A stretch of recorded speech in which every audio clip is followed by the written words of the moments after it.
Hi guys, I'm Mike and this is F1 Fanatics.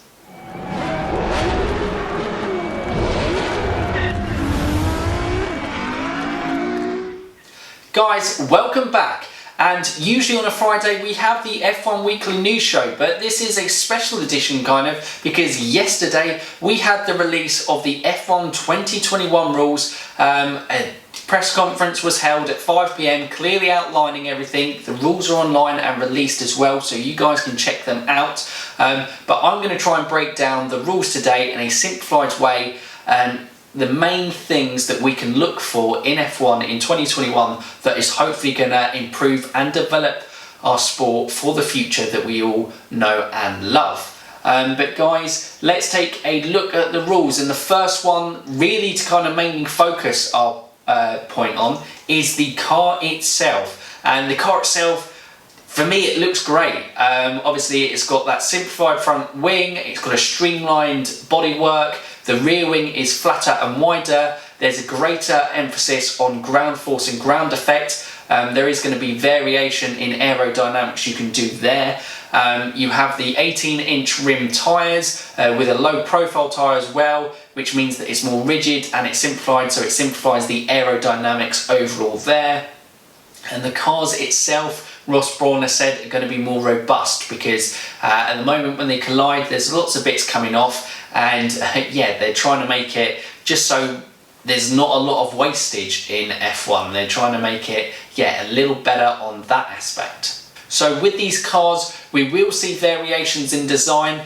On the major things, it still allows flexibility to have the heart of F1, which, as well as being the best drivers, also is the best team in the engineering, pushing the car performance to its absolute max. It's still going to provide a platform for that, but obviously they are making restrictions in other areas as well. So those restrictions are a major point for making F1 more cost effective is they are standardising a lot of parts and a lot of systems to try and reduce costs of overall in F1, which allows the smaller teams like a Alfa Romeo or a Haas or a Williams in F1 who don't have the budgets to compete with the likes of the Ferraris, the Mercedes and the likes of Red Bull as well. It means that they can reduce their costs and put more focus and more energy into the major things that matter, which means that they can close the gap as well. So that should be really exciting for those teams. Our main point was looking at the aerodynamics and the wake system. So the FIA are really looking to control the wake that the cars create, because currently at the moment they had a massive jump in increase in downforce, which the top teams who've got the most downforce on the cars, obviously with the quicker cars on the grid, which means that they are leaving a load of dirty air, a massive wake behind them with all the kind of winglets and stuff that they have on the car, which makes it really difficult for cars to follow. And it means that you get races like we had on Sunday in Mexico, where you were building to an exciting climate of the race, but none of the cars really were able to get within a distance of each other because of it was so difficult to follow. At the moment they reckon that is about 40%, which is absolutely massive loss of downforce when following an opponent's car.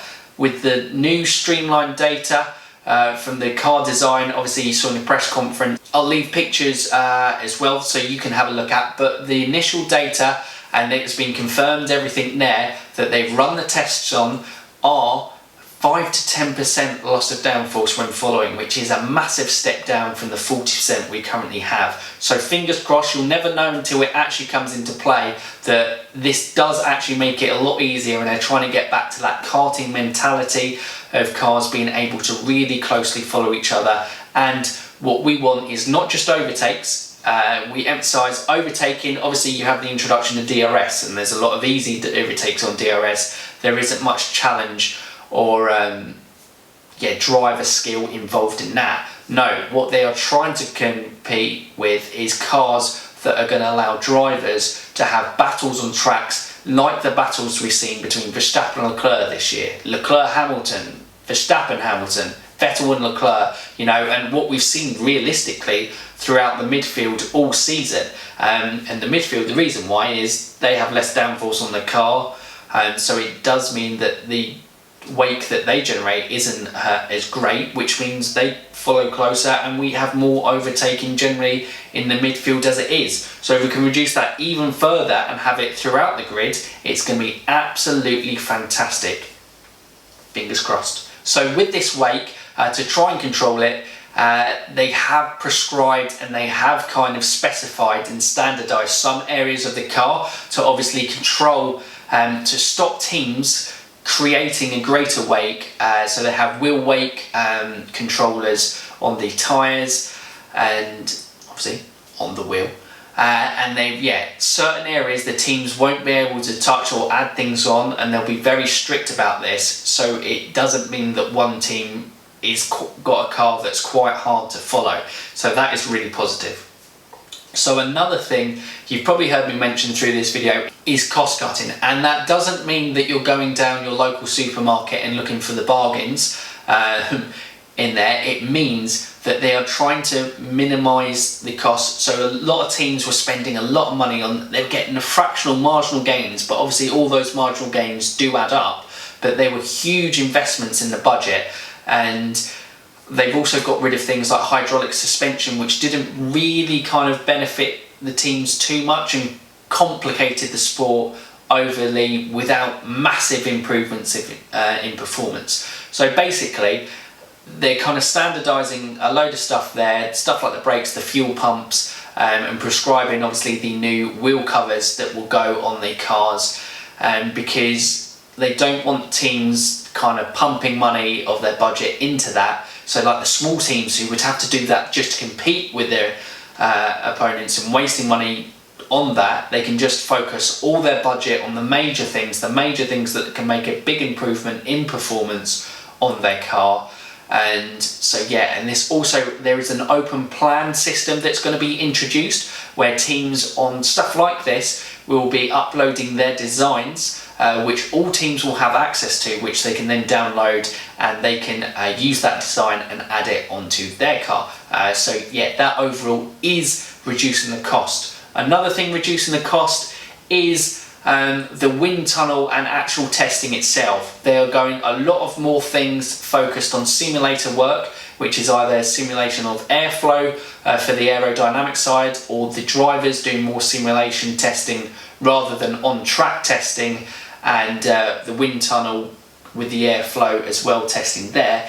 Because obviously for a team like Haas, who don't even own a wind tunnel themselves, they get their chassis made by Dallara and buy in all their parts. This is going to be a massive help for them in terms of, they're a team that operate on a budget within F1, and it's for those sort of teams, and it's trying to make F1 more attractive for new teams coming in with a serious plan who can add to the sport, and we can get more competitive cars on the grid and then more competitive drivers on the grid as well.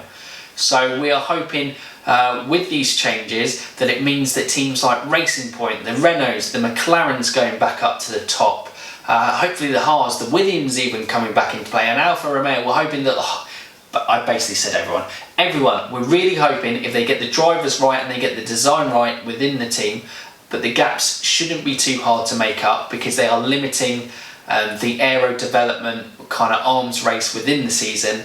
There's a limit to what you can do. So that is really good on that aspect, which means that hopefully, obviously we've had a large majority of the podiums dominated by Mercedes, and then the rest have pretty much been Ferrari and Red Bull. We're now hoping that with hugely talented drivers on the grid, they're going to have more opportunities to gain podiums and also be competitive. Hopefully not just kind of runaway championships, although mightily impressive by Mercedes, it doesn't lend to necessarily encouraging new people and sustained support within the team. A lot of people can get fed up, although I just say it's an incredible achievement. Hats off to you guys. Some changes to the rules in terms of, again with this cost cutting, is brakes and exhaust systems will now have a limited use within the season. So in relation to the exhaust system, they will now have the use of 6 of them. Before, if they use 6, if they use above 6, then they start incurring penalties, just like replacement power units etc, etc. They have a limit on that and a limit on brakes as well. Power units system will remain the same, although the power units now, I presume as it was mentioned, it's not currently happening, is that the works team will have to give exactly the same spec engine to their customer teams. So that means those Mercedes partners of now McLaren, who are coming in 2021, Williams and Racing Point will all be getting exactly the same engine as what the Mercedes team have. So if they can work with that, then it really is a battle for who can have the best aerodynamic package on the car. And the main cost-cutting feature to round up that whole kind of cutting procedure is the budget cap that is being in place for the first time. Like I said, the top teams were getting out of control with their spending, so it is now 175 million budget cap. Excluded from this are things like marketing, the driver salaries, and the top 3 personnel salaries within the team. That's out of it, but the main development of the car is all included in that budget, and they are going to be really strict. So if you overspend on your budget, there will be harsh punishments for doing so. And this is fantastic for trying to reduce that gap. Obviously, like with all these things, it is, you're not sure whether it's going to work out in principle, but at least it is a step in trying to make F1 more affordable and manageable for teams, and then obviously for new teams coming in as well. They know exactly how much they're going to have to spend in F1, so therefore it's a lot easier. The focus is spend smart, not spend more. The last couple of things we'll round up on is the changes to the race weekend. This is due to the increase has been to maximum number of races potentially in a season is 25. Hold off, that isn't 2021, having confirmed 25 races, don't panic. I know a lot of people kind of got startled by this. It says they have the potential to. They may do in the future, I don't know. Obviously we've gone up to 22 races for 2020, so that'll be interesting to see how it played out. But they're reducing they're shortening the race weekend, cutting out the Thursday, doing a lot of the admin stuff on the Friday morning that they would usually do on a Thursday, and then practice sessions would be 2 in the afternoon, so you're still going to get similar sort of running time on track with the teams. Qualifying will be on Saturday and the race will be on Sunday as per usual, so that is good, trying to reduce the workload and stress on the teams, because obviously if it did go up to 25 weekends out of a 52 weekend year is a lot of time for those teams to be away, not to go with all the other stuff that they are doing year in, year out. So yes, certainly they look like they're managing it. Don't worry, I think they've figured it out. And like I said, we may never see 25 races on the calendar, it just gives them the option to. Although people may suggest, why move it to 25 unless you have plans to move it to 25? So yeah, will be very interesting to see on that aspect. Also, final point to round off in regards to practice is that each team must allocate 2 slots per season to a driver who has 2 Grand Prix starts or less, allow practice in the car, which is going to be fantastic for those F2 talents and F3 talents coming through. Probably someone like a Mick Schumacher probably might be, if he's going to be in F1, will probably be in F1 by then. But it means that probably the F3 band that are coming through, so like the Armstrongs, the Schwartzmans, Deluvra as well, and Yuri Vips, who has actually moved to Super Formula, so that'll be interesting, but obviously he's still part of the Red Bull driving program.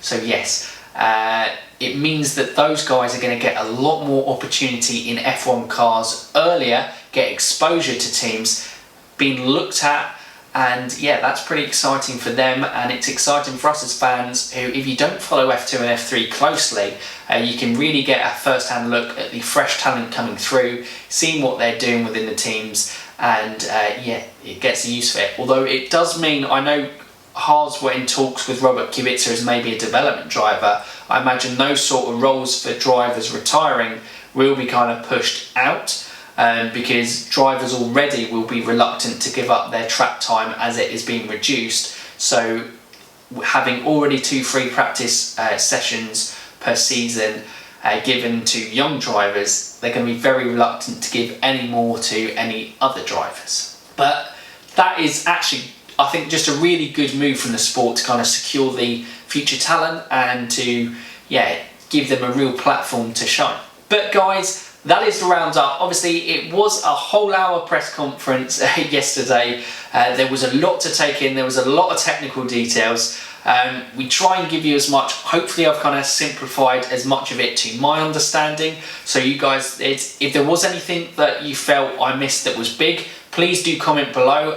Happy to chat and discuss about it and get the discussion going there. But the main thing is, guys, what are your initial thoughts? My initial thoughts on it is I'm really excited by these rules. I feel F1 have made a real conscious change here to try and improve the sport. And that's all you can ask them to do. We won't know until 2021 whether these rules will make a huge difference, whether the racing next year might be great anyway. People might be like, we don't necessarily need to change anything. The main thing is, I think that reduction in weight creation, it does mean the cars are going to be slower. They said about 3 to 3.5 seconds slower, but Kimi Raikkonen said it doesn't matter if the cars are 10 seconds slower. If we've got closer racing, that's what them as drivers want, and that's what us as fans want as well. So I'm really excited by these. I think they've done, obviously there'll always be people who say you could do more. You're never going to please everyone in this situation, but they've at least tried to improve the sport that we all know and love and trying to secure its future as the top motorsport competition in the world. But guys, that is it. If you like the video, please let us know. Give us a thumbs up. Comment down below, like I said, initial thoughts. What do you think of how the car looks? What do you think about the standardised parts? Are you excited about the closer racing? What do you think it's going to mean for teams? Obviously, we can only speculate, but do you think it is going to lead to kind of more teams competing for the title? Do we get to like a 2010 season where a large part of the season we had 5 drivers competing for the World Championship? I mean, that would be absolutely fantastic. So yeah, that would be exciting. And guys, if you are new around here, don't forget you can subscribe to the channel. We did recently, just yesterday, hit 100 subscribers. So if you're watching this and you're one of our subscribers, thank you so much. A special shout out to Karen Packham, who was our 100th subscriber. Thank you so much for getting us across the line. It means a lot to us. It may be a small milestone, but for us, having only been going for just over 3 months, it feels quite a good achievement to have reached it by this stage. We will be coming out with a kind of funny, silly celebration video of getting to 100 subs. That should be out with you next Wednesday. We also will be doing our normal race covering. So race quality reaction will be with me tomorrow. Race reaction will be with Ash on Sunday. Driver ratings with me on Monday, and then our usual race review podcast will be out on the Tuesday, where we look at all the incidents from the race in a little bit more detail. But guys, for now, you F1 fans, keep racing.